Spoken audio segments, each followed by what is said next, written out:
নির্বাচন পরবর্তী পরিস্থিতি পর্যবেক্ষণ করছেন সহকর্মী মুশফিকুর রহমান। কুমিল্লা ৪ আসনের নবনির্বাচিত সংসদ সদস্য হাসনাত আবদুল্লাহর সঙ্গে কথা বলছেন তিনি। যুক্ত হব তার সাথে। ভূমিকম্প সহনীয় মোস্ট ডিউরেবল দেশের প্রথম থার্মেক্স রড সালাম স্টিল। সালাম স্টিল বোঝে ডিউরেবিলিটি। সালাম স্টিল মোস্ট ডিউরেবল স্টিল। দেবিদ্বারের আলোচিত এনসিপির প্রার্থী 11 দলীয় জোটের প্রার্থী হাসনাত আবদুল্লাহ নিরঙ্কুশ সংখ্যাগরিষ্ঠতা পেয়ে তার আসনে কিন্তু নির্বাচিত হয়েছেন। তিনি আছেন আমাদের সাথে, একটু তার সাথে কথা বলতে চাই। হাসনাত, রাজপথ থেকে সংসদের পথে আপনি আপনার আসনে আপনার যে এলাকার মানুষ তাদের ভালোবাসা যে আপনার প্রতি অনেক বেশি, সেটা আমরা দেখেছি। দেবিদ্বারের মানুষের জন্য বা দেশের জন্য কি করবে?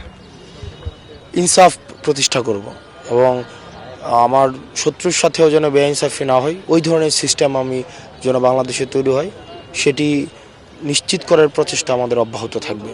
এই নির্বাচন তো ছিল Hasnat Abdullah versus BNP plus Awami League plus India plus লুটেরা ব্যবসায়ী প্লাস চাঁদাবাজ প্লাস মাদক সম্রাট প্লাস মাটিখোর plus plus dot dot dot dot.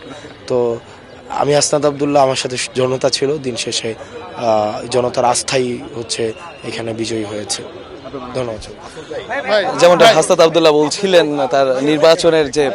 তার নির্বাচন কি যেভাবে তিনি জয়লাভ করলেন এবং তার যারা ভোটার আছেন এবং সারা দেশের যারা সমর্থক আছেন তাদের জন্য যেভাবে কাজ করবেন, তার যে কর্মপরিকল্পনা, সেটা কিন্তু তিনি জানালেন। এই ছিল এখনকার মতো আমার কাছে কুমিল্লা থেকে সবশেষ।